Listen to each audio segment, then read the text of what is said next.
आज का हमारा टॉपिक है एसिड, बेस एंड सॉल्ट। यहाँ पर हम अंडरस्टैंड करने की कोशिश करेंगे कि हमारे पास एसिड क्या है, बेस क्या है और सॉल्ट क्या है। क्योंकि हमारे रोज़मर्रा ज़िंदगी के अंदर हम मुख्तलिफ़ किस्म के प्रोडक्ट इस्तेमाल करते हैं।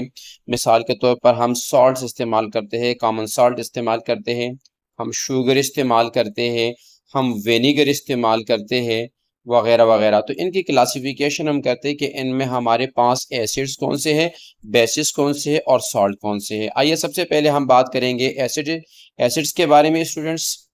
तो हमारे पास एसिड के बारे में तीन बुनियादी थ्योरीज मौजूद हैं। एक हमारे पास कहलाती है अर्हेनियस थ्योरी, सेकंड हमारे पास कहलाती है ब्रोंस्टेड लोरी थ्योरी और थर्ड हमारे पास है लीविस थ्योरी।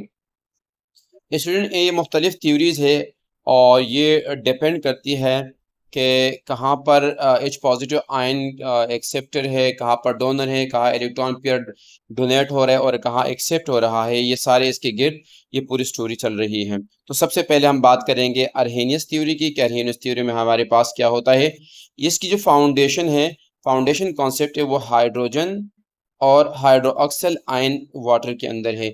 यानी स्टूडेंट्स इसका मतलब ये हुआ कि जब हम इस थ्योरी की बात करते हैं तो वो तमाम सब्सटेंसेस हमारे पास एसिड्स कहलाते हैं जो कि जब इनको पानी के अंदर डिसॉल्व किया जाता है, यानी पानी हमारे पास H2O जब सॉल्वेंट के तौर पर वर्क कर रहा हो और इसके अंदर हम किसी भी सब्सटेंस को डिसॉल्व करते हैं और वो इस पानी के अंदर H पॉजिटिव आयन छोड़ देता है तो we will say that this substance is acid. लेकिन इसके अगेंस्ट अगर हम क्या करें, हम वाटर ले एज अ सॉल्वेंट और साथ में स्टूडेंट इसके अंदर कोई सब्सटेंस डाल दें और वो सब्सटेंस हमारे पास इस पानी के अंदर OH नेगेटिव हाइड्रोक्सिल आयन छोड़ दे तो so we will say that these substances are substance is base. यानी इस अर्हेनियस थ्योरी के मुताबिक जो 1880 में पेश किया गया, इसके मुताबिक एसिड्स हमारे पास वो सब्सटेंसेस होंगे जो पानी के अंदर H पॉजिटिव आयन छोड़ते हैं और बेसिस वो होंगे जो OH नेगेटिव आयन छोड़ते हैं। मिसाल के तौर पर स्टूडेंट्स हम यहाँ पर बात करते हैं कि मेरे पास HCl है। HCl को जब हम वाटर के अंदर डिसॉल्व करेंगे स्टूडेंट्स तो ये मेरे पास H पॉजिटिव आयन और Cl नेगेटिव के अंदर ब्रेक डाउन हो जाएगा। इसका मतलब ये हुआ कि इसने पानी के अंदर H पॉजिटिव आयन दिया, सो हम कहेंगे कि HCl दर हकीकत में क्या है, ये अर्हेनियस थ्योरी के मुताबिक या अर्हेनियस एसिड है हमारे पास। इस तरीके से अगर हम एक और एग्जांपल लेते हैं और वो हमारे पास है HNO3। सिमिलर मैनर से स्टूडेंट्स अगर इसको हम पानी के अंदर डिसॉल्व करते हैं तो ये भी मेरे पास H पॉजिटिव और NO3 नेगेटिव आयन छोड़ेगा और इस तरीके से ये हमारे पास अर्हेनियस एसिड कहलाता है। एक और एग्जांपल अगर हम ले लेते हैं विनेगर की, एसिटिक एसिड की, वो मेरे पास है CH3 और COOH। जब इसको हम वाटर के अंदर स्टूडेंट डिसॉल्व करते हैं तो ये हमारे पास CH3 COO नेगेटिव और प्लस H पॉजिटिव आयन छोड़ देता है। इसका मतलब ये कि सारे सब्सटेंसेस जिसका हमने यहाँ पे तस्करा किया है ये हमारे पास एसिड्स हैं। लेकिन इसके बरक्स स्टूडेंट अगर हम बात करते हैं बेसिस की बात करते हैं तो आइए इसके एग्जांपल लेते हैं। मिसाल के तौर पर मेरे पास है NaOH जब वाटर के अंदर मैं डिसॉल्व करता हूँ तो ये मेरे पास ब्रेक डाउन हो जाएगा और ये पानी के अंदर OH नेगेटिव आयन प्रोड्यूस करेगा। बस ये जो हमारे पास NOH है यानी सोडियम हाइड्रोक्साइड है, ये हमारे पास अर्हेनियस बेस है। एक और एग्जांपल लेते हैं स्टूडेंट, वो मेरे पास है पोटाशियम हाइड्रोक्साइड। पोटाशियम हाइड्रोक्साइड को मैंने वाटर के अंदर डिसॉल्व किया तो ये मेरे पास potassium ion plus OH negative ion बनाएगा। इसने भी पानी में OH नेगेटिव आयन दिया, सो बस ये हमारे पास अर्हेनियस थ्योरी के मुताबिक ये भी हमारे पास बेस है। सिमिलर मैनर से स्टूडेंट्स अगर मैं कैल्शियम हाइड्रोक्साइड की बात करता हूँ और इसको डिसॉल्व करता हूँ स्टूडेंट्स पानी के अंदर तो यहाँ पर भी मेरे पास Ca+2 और साथ में OH नेगेटिव आयन प्रोड्यूस होगा। सो स्टूडेंट्स ये सारे एग्जाम्पल हमारे पास अर्हेनियस बेसिस के, यानी इस थ्योरी के मुताबिक वो तमाम सब्सटेंसेस एसिड्स कहलाते हैं कि जब इनको पानी के अंदर डिसॉल्व किया जाए और आपको H पॉजिटिव आयन दे दे, और वो तमाम सब्सटेंसेस जो पानी में डिसॉल्व करने पे OH नेगेटिव आयंस आपको प्रोड्यूस करे, that are called Arrhenius bases. Now students, हमारे पास एसिड और बेस की डिसोसिएशन कैसे होती है ये हमने एक्सप्लेन भी किया। यहाँ पर स्लाइड के अंदर भी बता देते हैं कि हमारे पास ये HCl है। HCl जो वाटर के अंदर डाला जाता है तो ये डिसोसिएट कर जाता है, यानी H पॉजिटिव आयन और Cl नेगेटिव में। इस तरह हमारे पास बहुत सारे एग्जाम्पल यहाँ मौजूद है। पिछली स्लाइड के ऊपर हमने तफसील पे इस पे बात की। यहाँ पर अगर हम देखते हैं बेस की बात करते हैं, NaOH मौजूद है पानी के अंदर डालने पे, ये मेरे पास डिसोसिएट कर गया Na+OH नेगेटिव में। और ये बहुत सारे एग्जाम्पल यहाँ पर मौजूद है साइड पे स्टूडेंट। इसके बाद हमारे पास एक तीसरी बात आ रही, दैट इज न्यूट्रलाइजेशन। न्यूट्रलाइजेशन का मतलब ये होता है कि जब एसिड्स और बेसिस आपस में रिएक्शन करते हैं, केमिकल रिएक्शन ये करते हैं, तो इसके नतीजे में हमारे पास सॉल्ट प्लस वाटर बनता है। ये एसिड और ये बेस ये एक दूसरे को न्यूट्रलाइज कर देते हैं, एक दूसरे के असर को ज़ाइल कर देते हैं, और इसके नतीजे में हमारे पास ऐसे प्रोडक्ट बनते हैं जो न एसिड होते हैं न बेस होते हैं। ये एसिडिक है। एसिडिक का मतलब ये है कि इसका pH लाई करता है 1 से लेकर 7 के दरमियान में, और 7 से लेकर 14 के दरमियान में अगर हम बात करें स्टूडेंट्स तो ये pH है बेस का। लेकिन यहाँ पर मामला आ रहा है सॉल्ट और H2O का। तो अगर हम इसकी pH की बात करते हैं तो इसकी pH वैल्यू हमारे पास होती है 7, और 7 हमारे पास न्यूट्रल pH कहलाता है। बस ये हमारे पास जो प्रोडक्ट है ये न्यूट्रल है, और ये जो रिएक्शन हो रहा है this is called reaction of neutralization और न्यूट्रलाइजेशन, यानी एसिड और बेस आपस में मिला, एसिड और वाटर बना, फॉर्मेशन ऑफ सॉल्ट। सॉल्ट हमारे पास इस तरह बन जाता है स्टूडेंट्स। लेकिन स्टूडेंट्स ये अर्हेनियस थ्योरी जब पेश की गई और बाद में इसको अप्लाई किया गया तो कुछ लिमिटेशन पाई गई। उसमें सबसे पहली लिमिटेशन ये है कि ये जो हाइड्रोजन आयन है ये पानी के अंदर एग्जिस्ट नहीं करता है। यानी कहने का मकसद ये है कि जब हमने किसी भी सब्सटेंस को पानी के अंदर H2O के अंदर डाला तो इसने H पॉजिटिव आयन तो दिया, लेकिन ये फ्रीली इस पानी के अंदर नहीं रहेगा, बल्कि ये H पॉजिटिव जाके ये वाटर के साथ रिएक्शन करेगा। मेरे कहने का मकसद ये है कि H+ और H2O आपस में रिएक्शन करके ये आपके पास बनाएगा H3O+, यानी हाइड्रोनियम आयन। हाइड्रोनियम आयन बनेगा स्टूडेंट्स हमारे पास, हाइड्रोनियम आयन बनेगा, हाइड्रोनियम आयन बनेगा हमारे पास। ये पहली लिमिटेशन है। नंबर सेकंड हमारे पास ये है कि अगर हम बात करते हैं सेकंड लिमिटेशन की, इसके स्कोप की बात करते हैं स्टूडेंट्स, तो अमोनिया NH3 और CO2 इसकी एसिडिटी के बारे में ये इंफॉर्मेशन नहीं देता है। इंफॉर्मेशन नहीं, यानी NH3 दर हकीकत में बेसिक है, इसकी बेसिसिटी के बारे में इसके पास इंफॉर्मेशन नहीं है। उसकी वजह यह है कि इसके पास OH नेगेटिव ग्रुप मौजूद नहीं है। और यहाँ पर अगर CO2 की एसिडिटी की बात करते हैं तो इसकी एसिडिटी के बारे में इंफॉर्मेशन नहीं देता है। उसकी वजह ये होती है कि यहाँ पर H पॉजिटिव आयन मौजूद नहीं है। सो यहाँ पर ये लिमिटेड हो जाता है। तीसरी बात जो हमारे पास है वो एक्वस डिपेंडेंसी, यानी अर्हेनियस थ्योरी की हम बात करते हैं तो सब्सटेंसेस जो H पॉजिटिव आयन या OH नेगेटिव आयन देते हैं वो वाटर के अंदर देते हैं, यानी एक उस सॉल्यूशन के अंदर देते हैं। पानी के अलावा ये एप्लीकेबल नहीं है, देयरफॉर ये एक और लिमिटेशन है स्टूडेंट्स। उसके बाद हमारे पास एक और थ्योरी है student, this theory is called Bronsted Lowry theory. ये 1923 में पेश की। ये एक डेनिश केमिस्ट ब्रोंस्टेड और एक इंग्लिश केमिस्ट लोरी ने प्रपोज किया था, जो कि ज्यादा general definition of acid and bases हमें प्रोवाइड करता है। इसके मुताबिक अगर हम एसिड की बात करते हैं स्टूडेंट्स, तो एसिड हमारे पास वो सब्सटेंसेस है जो डोनेट करता है proton H positive to any other substance, यानी H पॉजिटिव किसी भी सब्सटेंस को ये डोनेट करता है। So we will say that is acid. ये H पॉजिटिव दर हकीकत में प्रोटॉन क्यों कहलाता है स्टूडेंट्स? इसकी वजह ये होती है कि हाइड्रोजन के अंदर एक इलेक्ट्रॉन होता है।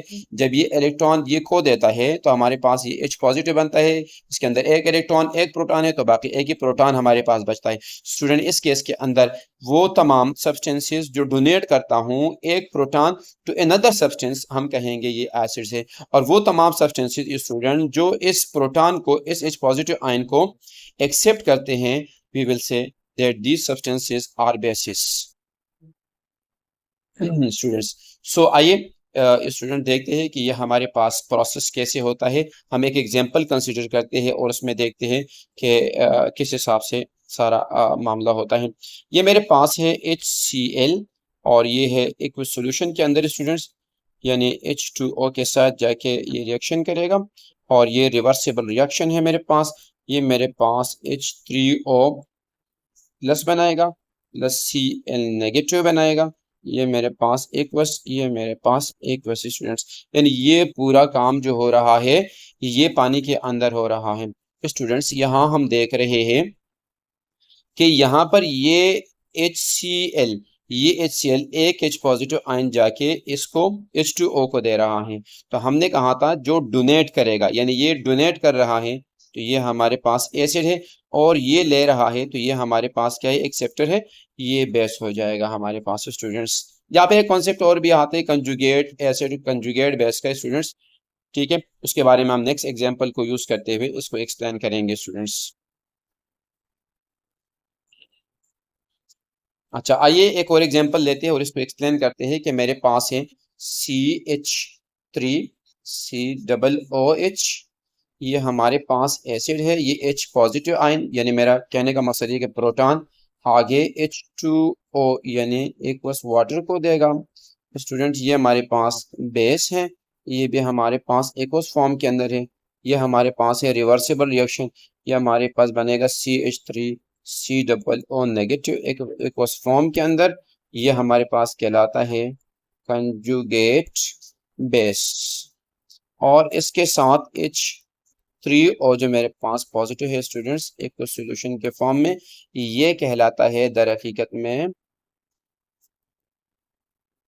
Conjugate acid.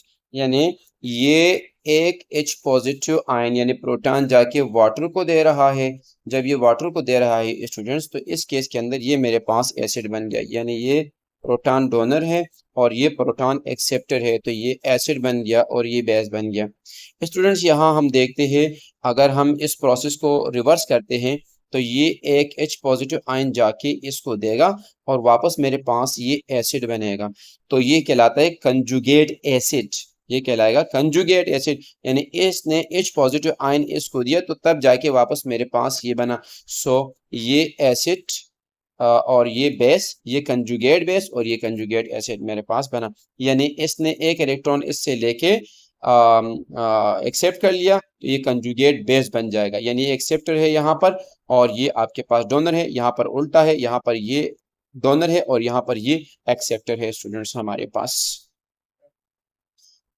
Conjugate acid base पे थोड़ी सी बात हो गई, आइए यहाँ पे देखते हैं। ये मेरे पास HCl है, ये कंजुगेट बेस Cl नेगेटिव है और ये हमारे पास बेस है यानी वाटर है और इसका कंजुगेट एसिड H3O होता है, यानी ये एसिड और ये इसका कंजुगेट बेस, ये बेस और ये इसका कंजुगेट एसिड है हमारे पास स्टूडेंट्स। रिएक्शन के अंदर मैंने इसकी वजाहत की है।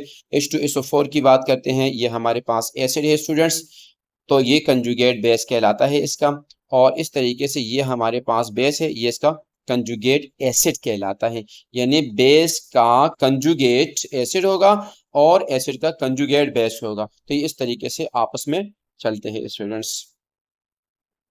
स्टूडेंट्स इस रिएक्शन को देखिएगा, यहाँ पर HCl जो है वो वाटर के साथ रिएक्शन कर रहा है, ये एक प्रोटॉन इसको जाके दे रहा है, इसके नतीजे में हमारे पास बन रहा है H3O पॉजिटिव यानी हाइड्रोनियम आयन, तो इसने यहाँ से एक इलेक्ट्रॉन इसको दिया तो बस ये क्या है, एसिड है, इसने एक्सेप्ट किया, ये बेस है हमारे पास स्टूडेंट्स।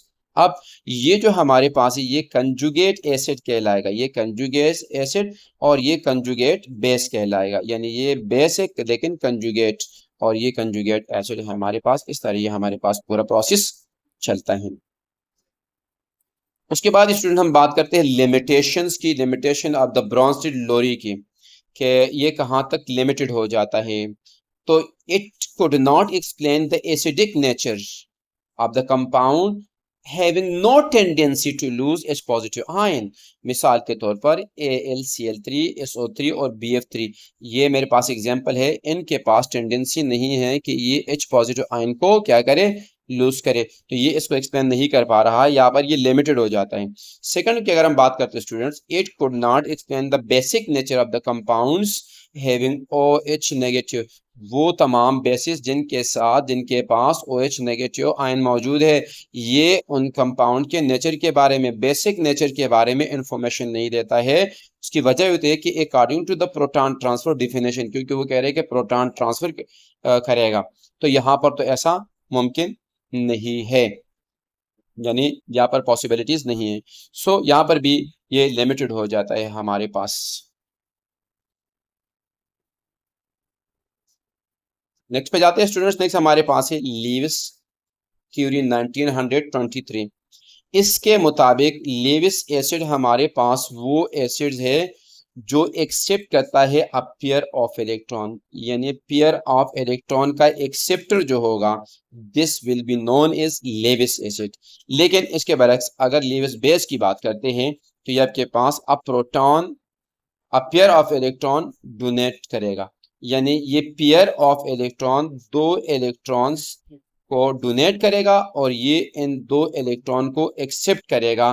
तो जो एक्सेप्ट करने वाला है वो लेविस एसिड है और जो हमारे पास डोनेट करने वाला है वो लेविस बेस है हमारे पास students. According to this theory and this theory is Lewis theory, जिसने 1923 में पेश की, गिलबर्ट एंड लेविस ने प्रपोज की है। आइए इसके मैकेनिज्म देखते हैं कि ये हमारे पास होता कैसे है स्टूडेंट्स। स्टूडेंट्स यहाँ देखते हैं हम, और हम एग्जांपल लेते हैं NH3 की, यानी HN, और यहाँ पर एक पेयर ऑफ इलेक्ट्रॉन मौजूद है और ये मेरे पास है BF3। ये दोनों जब आपस में रिएक्शन करेंगे स्टूडेंट्स तो यहाँ पर एक कोऑर्डिनेट कोवेलेंट बॉन्ड बनता है, यानी ये दो इलेक्ट्रॉन बॉन्ड के लिए NH3 प्रोवाइड करेगा, तभी जाके BF3 के साथ बॉन्ड बनाएगा। और हमारे पास कुछ इस तरह की सूरत हाल बनेगी कि H3N, और मैं अगर इस कोऑर्डिनेट कोवेलेंट बॉन्ड को U जाहिर करूं तो बुरा नहीं होगा स्टूडेंट्स। ये कोऑर्डिनेट कोवेलेंट बॉन्ड है और ये हमारे पास प्रोडक्ट बनेगा। मैं इसको अगर और सिंप्लीफाइड फॉर्म में लिख दूं तो H3N और BF3 हमारे पास बनाएगा। ये जस्ट कोऑर्डिनेट कोवेलेंट बॉन्ड के लिए मैंने बताया। होता ये है स्टूडेंट्स कि यहाँ पर ये दो इलेक्ट्रॉन्स यहाँ से ये डोनेट करेगा और ये इन दो इलेक्ट्रॉन्स को एक्सेप्ट करेगा। तो इसके मुताबिक इलेक्ट्रॉन पेयर डोनर जो मेरे पास है वो कौन है, वो लेविस बेस है, और वो कौन है, NH3 है। और इस डिफिनेशन के मुताबिक इलेक्ट्रॉन पेयर एक्सेप्टर कौन है, वो लेविस एसिड है और इस सूरत के अंदर BF3 है, यानी BF3 ने ये पेयर एक्सेप्ट किया, ये एसिड है, और इसने डोनेट किया, ये बेस है मेरे पास, ये बेस और ये हमारे पास एसिड है students. The product is called an adduct, ये प्रोडक्ट एडक्ट कहलाता है। अच्छा आगे बढ़ते हैं स्टूडेंट्स, कंपैरिजन करते हैं, comparison of acid base theories, यानी तीनों थ्योरीज को कंपेयर करते हैं कि कहाँ पर कौन सा प्रोसेस चलता है हमारे पास स्टूडेंट्स। तो इस सूरत हाल को जांचने के लिए आइए इस टेबल को स्टडी करते हैं। पहली थ्योरी हमारे पास है स्टूडेंट्स अर्हेनियस थ्योरी। इसके एसिड की डिफिनेशन जो है हमारे पास है वो ये है कि गिव्स हाइड्रोजन आयन, यानी ये हाइड्रोजन आयन देगा, कब देगा, जब इसको वाटर के अंदर H2O के अंदर डिसॉल्व किया जाएगा। स्टूडेंट बेस की डिफिनेशन के मुताबिक gives hydrogen gives hydroxy ions, यानी ये OH आयन देगा, यानी जब इसको H2O के अंदर डिसॉल्व किया जाएगा तो ये हमें OH नेगेटिव आयन प्रोवाइड करेगा, और जब इसको वाटर के अंदर ऐड किया जाएगा तो ये हमें H पॉजिटिव आयन देगा। लेकिन इसके बरक्स स्टूडेंट्स अगर हम देखते हैं तो ये मेरे पास है ब्रॉन्स्टेड लोरी की थ्योरी। इसके मुताबिक H पॉजिटिव यानी प्रोटॉन डोनर जो होगा, the proton donor will be known as acid according to definition, और H पॉजिटिव यानी प्रोटॉन एक्सेप्टर जो हमारे पास होगा वो बेस होगा एज पर द डिफिनेशन हमारे पास स्टूडेंट्स। ये हम बात कर रहे हैं ब्रॉन्स्टेड लोरी के मुताबिक। थर्ड हमारे पास लेविस है, लेविस ने एक थ्योरी पेश की थी, उसके मुताबिक इलेक्ट्रॉन पेयर एक्सेप्टर जो होगा, जो इलेक्ट्रॉन के पेयर को एक्सेप्ट करेगा, we will say this is acid, और जो इलेक्ट्रॉन पेयर को डोनेट करेगा we will say that this is base according to the definition. So इस तरीके से स्टूडेंट्स हम कंपैरिजन कर सकते हैं। Students, if you have any questions, so you can ask me in the comment section. Students, एक reaction को हम थोड़ा सा एक्सप्लेन करने की कोशिश करेंगे, और वो मेरे पास है कि लेट अस कंसीडर कि मेरे पास एक H पॉजिटिव आयन है, यानी ये मेरे पास दर हकीकत में प्रोटॉन है, और जब ये आगे जाके रिएक्शन करेगा आपके H2O के साथ, H2O के साथ हमें पता है कि यहाँ पर टू पेयर्स हमारे पास मौजूद है इलेक्ट्रॉन के, ये मेरे पास आता है। स्टूडेंट्स, जब ये रिएक्शन हमारे पास होता है तो ये जो हमारे पास पेयर है जो पानी के पास मौजूद है, ये जाके H पॉजिटिव आयन के साथ शेयर करेगा, उसको देगा, और फर्स्ट हमारे पास क्या बनेगा, ओ ये दो इलेक्ट्रॉन्स यहाँ पर मौजूद है, ये लोन पेयर के फॉर्म में, ये मेरे पास H, ये मेरे पास H, और यहाँ से मेरे पास एक कोऑर्डिनेट कोवेलेंट बॉन्ड बनता है और ये मेरे पास H बनेगा। स्टूडेंट्स, इस तरीके से हमारे पूरा प्रोसेस होता है। लेकिन ये जो मेरे पास है स्टूडेंट्स, ये कहलाता है, ये प्रोटॉन डोनर है, तो ये लेविस एसिड कहलाता है, लेविस एसिड कहलाएगा। ये हमारे पास लेविस बेस कहलाता है, और ये जो हमारे पास प्रोडक्ट बनेगा स्टूडेंट्स, ये एडक्ट कहलाता है। सो ये हमारे पास according to the concept of Lewis theory, यानी लेविस थ्योरी के मुताबिक इस तरह का हमारे पास पूरा एक प्रोसेस चलता है। Thank you for watching my videos students.